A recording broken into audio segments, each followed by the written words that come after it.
Kim Jong-un and Yoon Suk-yeol's positions have something very much in common, and that is that they both believe in peace through strength.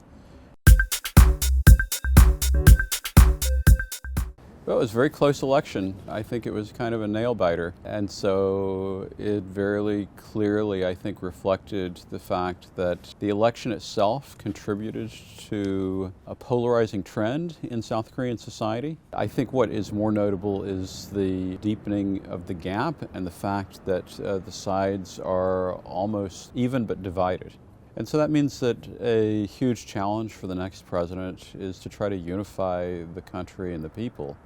But you know, a lot of the Korean divisions have deeply structural roots. I think I was more surprised that it ended up being that close. One would expect that even in many elections, what you see is kind of undecided voters driving a decision. But in this case, it appears that even undecided voters split. Or you might even argue that a lot of the undecided voters might have actually gone with the Democratic Party, the ruling party, but it just wasn't enough to overcome a few advantages that existed for the opposition party candidacy. I mean, this was in many respects a referendum on the performance of the current government. And I think that a plurality of voters showed for some time that they were dissatisfied. Well, one of the very interesting things about this particular election is that the respective candidates drew pretty dramatically contrasting postures as related to foreign policy, despite the fact that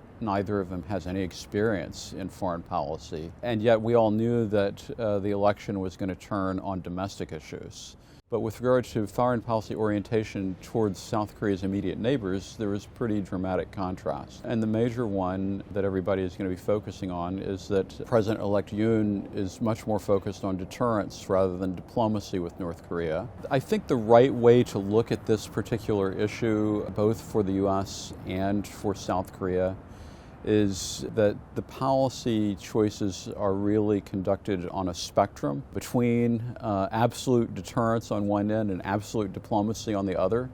And so I think that what we're seeing is that the dial will move in the direction of deterrence, but it doesn't mean that there might not be space for diplomacy. Currently, North Korea is on a trajectory towards military development, which inevitably is bumping up against a ceiling on what the international community is willing to accept. Those frictions are likely to lead to crisis in one form or another. Where it gets really complicated is Kim Jong-un and Yoon Suk-yeol's positions have something very much in common, and that is that they both believe in peace through strength.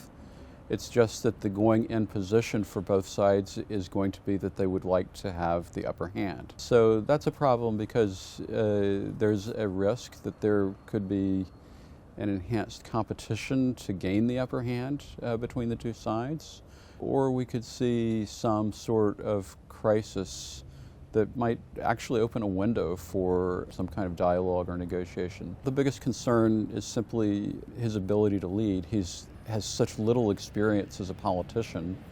He has no experience as a leader in foreign affairs. His ability to achieve a domestic consensus in the aftermath of such a contentious campaign and with such a polarized electorate will have a big impact on his ability to achieve his goals and to live up to South Korean expectations. If he's able to cast a vision for his leadership that transcends some of these divisions, but that also addresses in concrete form some of these divisions, then he'll have the potential to do very well.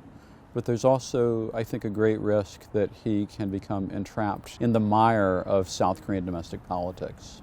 The most striking and surprisingly the most promising area for Yoon as related to foreign policy that stands out in contrast to his rival candidate is his approach to Japan. I think is really remarkable that he publicly projected a desire to get back to the high point in Korea-Japan relations from the late 1990s.